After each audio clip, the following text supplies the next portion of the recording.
Hello my dear students, since CET examination का अभी तक कोई ऑफिशियल नोटिफिकेशन नहीं आया है। अगर आप मुझसे पूछ रहे हो कि सीईटी एग्ज़ामिनेशन आपको क्या लगता है कब होगा, तो बहुत चीज़ों को एनालाइज करने के बाद मैं आपको कह सकता हूँ कि सीईटी एग्ज़ामिनेशन सितंबर के लास्ट वीक या अक्टूबर के फर्स्ट वीक में होने की संभावना है।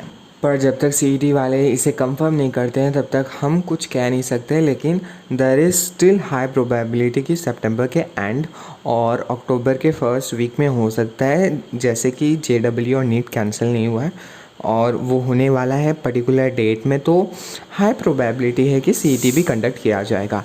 आज का ये वीडियो बनाने का मेन मकसद क्या है? आपका मार्गदर्शन करना। जो भी बचे कुछ दिन हैं, हमें ना सीईटी के नोटिफिकेशन का इंतज़ार नहीं कर सकते हैं और उसके बाद अपना प्रिपरेशन शुरू नहीं कर सकते। हमारे पास एक आइडिया है कि जेडब्ल्यू और नीट कैंसिल नहीं होने वाला है, तो इसका मतलब क्या है कि सीईटी भी कंडक्ट किया जाएगा जैसे जेडब्ल्यू और नीट कंडक्ट किया जाएगा। तो हमें अपना पूरा एफर्ट डालना है इन बचे कुछ दिनों में, नहीं तो अगर सीईटी आपके सर के सामने आकर तांडव करेगा, आपको पता चलेगा कि कल ही सीईटी है और आप अपना प्रिपरेशन एकदम ढीला रख रहे हो, तो ऐसा आपको नहीं करना है। अभी बहुत सारे नीट और जेडब्ल्यू के बच्चे लोग ने ऐसे ही किया था, उनको लगा फिर से पोस्टपोन्ड होगा और पोस्टपोन का न्यूज़ कैंसिल कर दिया सुप्रीम कोर्ट ने, और अभी वो सारे बच्चे आग बबूला हो रहे हैं। कुछ बच्चे सही रीज़न के वजह से आग बबूला हो रहे कि उनके आसपास ऐसा सिचुएशन नहीं है कि वो एग्ज़ामिनेशन ना दे पाए, लेकिन बहुत सारे बच्चे ऐसे ही आग बबूला हो रहे हैं क्योंकि उनका प्रिपरेशन शुरू नहीं हुआ था। वो उनका प्रिपरेशन एकदम जोरों शोरों से नहीं है। तो आपको ऐसा नहीं करना है, आपको अपना बेस्ट देना शुरू करना होगा, अपने सारे कॉन्सेप्ट पढ़ना शुरू करना होगा और डेली शेड्यूल फिक्स करना है। आज के इस वीडियो में मैं क्या बात करने वाला हूँ कि इन बचे कुछ दिनों में आपको कौन से मिस्टेक नहीं करने हैं। अगर आप ये मिस्टेक कर दिए ना, अपना मार्क्स गंवा सकते हो। वहीं अगर आपने ये मिस्टेक अवॉइड कर दिया ना, तो आप एक अच्छा मार्क्स स्कोर करके एक अच्छे कॉलेज में अपना सीट कंफर्म कर दोगे। तो वीडियो को शुरू करते हैं। शुरू करने से पहले मैं आपको बता दूं, आप ऐसा बिल्कुल मत सोचना कि आप ये जंग अकेले लड़ रहे हो। आपके साथ मैं हूँ, जो भी आपका डाउट है मैं सॉल्व करूँगा। आप अपना एफ़र्ट डालो, बाकी सब मुझ पे छोड़ दो। आपको कैसे गाइड करना है, कब एग्ज़ामिनेशन होगा कब नहीं, सब कुछ मैं बताऊँगा, और सब टेंशन आप मत लो। वीडियो शुरू करते हैं। नंबर 1 में से जो आप में से सभी बच्चे करेंगे वो ये है कि अभी तक आपने थियोरी पढ़ा होगा। आप में से काफ़ी लोगों ने एमसीक्यू शुरू कर लिया होगा, कुछ लोग ने सॉल्व करना शुरू नहीं किया होगा। लेकिन अभी के टाइम क्या होता है पता है बच्चों, जब है ना एग्ज़ामिनेशन पास आ जाता है ना, तो जब हम मॉक टेस्ट देते हैं, यहाँ जो भी एमसीक्यू सॉल्व करते हैं उनका बहुत ही ज़्यादा इम्पैक्ट होता है। अगर राइट आंसर निकल गया, एमसीक्यू का हमने राइट आंसर निकाला तो ठीक है, लेकिन जब रॉन्ग आंसर निकल जाता है तो हम डाउट करने लग जाते हैं। हम सोचते हैं क्या जो हमारा मेन गोल है सीईटी में या कोई भी एग्ज़ामिनेशन, चाहे वो जेडब्ल्यू या नीट हो, क्या हम उसे अचीव कर पाएंगे। हम कहीं ना कहीं डाउट करने लग जाते हैं अपने ऊपर, जो हमने थियोरी पढ़ा है उस पर, और अपने पूरे प्रैक्टिस पे कि हमने क्या सही तरीके से प्रैक्टिस किया, सही तरीके से एफर्ट डाला है कि नहीं। ऐसा आपको नहीं करना है। अगर एमसीक्यू राइट हो रहा है तो सही है, अगर एमसीक्यू रॉन्ग हो रहा है तो आपको क्या करना है, वो क्यों रॉन्ग हो रहा है उसे जल्दी से जल्दी समझना है। क्या कैलकुलेशन में मिस्टेक है, थियोरी मैंने नहीं पढ़ा है, या कुछ और प्रॉब्लम है, तो उस प्रॉब्लम को आपको अलग अलग अप्रोच लेकर उसे सॉल्व करना है। कैलकुलेशन मिस्टेक है, कैलकुलेशन प्रैक्टिस करो। अगर थियोरी नहीं पढ़ा है तो उस पर्टिकुलर टॉपिक का थियोरी पढ़ो। से पूरा थियोरी पढ़ने में मत लग जाओ, एक पर्टिकुलर जिसमें आपको डाउट आ रहा है सिर्फ वही करो। और है ना, कभी भी आपके है ना इस पीरियड के दौरान है ना एमसीक्यू गलत हो रहा है ना, आप है ना सैड होने के जगह हैप्पी होना चाहिए, क्योंकि अगर आपका ये एमसीक्यू इस वक्त गलत नहीं होता, तो अगर यही सेम एमसीक्यू सीईटी के पेपर में आ जाता तो फिर आप गलत करते हैं, और आपके पास इस टाइम मौका है कि इस गलती को आप सुधार लो। और अगर यही क्वेश्चन सीईटी के पेपर में आता तो आपको मौका नहीं मिलेगा फिर। तो अभी अगर आपका आंसर्स रॉन्ग हो रहे हैं, आप खुशी मनाओ कि अभी रॉन्ग हो रहा है, आपके पास अभी टाइम है। जो भी बचा कुचा टाइम है उसमें आपको इन गलतियों को सुधारना है। और इसे मैं कहता हूँ नाउ रॉन्ग देन राइट, मतलब अगर अभी गलती हो रहा है तो इसका मतलब ये है कि आप आगे वो गलती नहीं करोगे, और जितना गलती आप अभी करोगे इसका मतलब उतना ही कम गलती आप फाइनल एग्ज़ामिनेशन में करोगे। अभी दूसरे प्रॉब्लम के बारे में देखते जो कि आपको नहीं करना है, वो ये है कि focus on strong topics and avoid your weak point. अभी आप में से काफ़ी बच्चे क्या करेंगे, वो एग्ज़ाम जैसे पास आ रहा है तो वो जितना भी सिलेबस है उसे कवर करने की कोशिश करेंगे, और वो जो उनका वीक पॉइंट रहेगा उसे भी पढ़ेंगे, उसे भी रिवाइज़ करेंगे और अपने स्ट्रॉन्ग पॉइंट को भी रिवाइज़ करेंगे। ऐसा आपको बिल्कुल नहीं करना है। आपको जो भी आपका स्ट्रॉन्ग पॉइंट है उस पर आपको ज़्यादा टाइम देना है। सिंस एक कॉम्पिटिटिव एग्ज़ामिनेशन है, ये आप कैसे डिसीज़न लेते हो, आप कैसे चीज़ों को अप्रोच करते हो, वो डिसाइड करते हैं आपका सिलेक्शन रेट, आप सेलेक्ट होगे कि नहीं।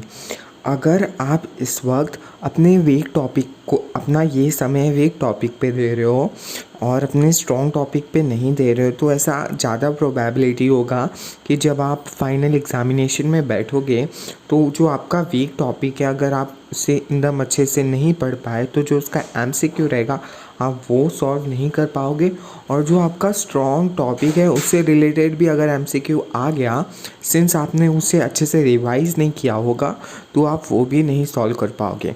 तो आपको क्या करना है, अपने स्ट्रॉन्ग टॉपिक को एकदम बेस्ट करना है कि उससे रिलेटेड कोई भी एमसीक्यू आए तो आप यूँ सॉल्व कर लो।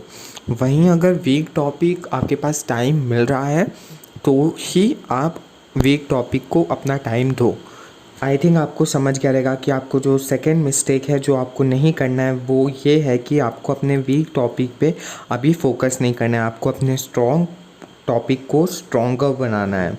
ठीक है, यही जो टॉपिक रहेंगे वही आपका मार्क्स बढ़ाएंगे और यही आपका सीट अच्छे गवर्नमेंट इंजीनियरिंग कॉलेज में फ़िक्स करेंगे। अभी हम थर्ड मिस्टेक के बारे में बात करते हैं, जो फिर से आप में से काफ़ी बच्चे लोग करेंगे और आपको बिल्कुल नहीं करना है। वो ये है कि नो मोर थियोरी ओनली एमसीक्यू। अभी इस टाइम आपको थ्योरी पे उतना फोकस नहीं करना है, आपने थ्योरी भरपूर पढ़ लिया है, आपके पास डिसेंट टाइम था थ्योरी पढ़ने के लिए। अगर आप थ्योरी पढ़ोगे तो उसका कोई मतलब नहीं है, क्योंकि ये थ्योरी बेस्ड एग्जामिनेशन नहीं है, ये एमसीक्यू बेस्ड एग्जामिनेशन है।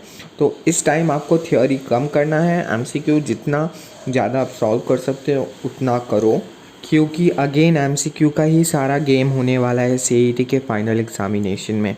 तो आपको इस एमसीक्यू को अपना बेस्ट फ्रेंड बनाना है, आपको समझना है कि आपको कैसे इसे डील करना होगा। डील करने का मतलब कि आपको है ना एमसीक्यू को कैसे देखना है कि अगर टफ एमसीक्यू आया तो आपको सॉल्व करना चाहिए कि नहीं करना चाहिए, आपको कैसे एक एमसीक्यू से दूसरे एमसीक्यू में स्विच करना है फटाफट। अरे बहुत लफड़ा होता है एमसीक्यू पर, उस पर मैं दूसरे कोई वीडियो में मैं बात करूँगा कि आपको एमसीक्यू को अप्रोच कैसे करना है। कोई भी एग्ज़ामिनेशन, चाहे सीईटी, नीट या जेडब्ल्यू या इसके अलावा कोई भी हो उस एग्ज़ामिनेशन पे।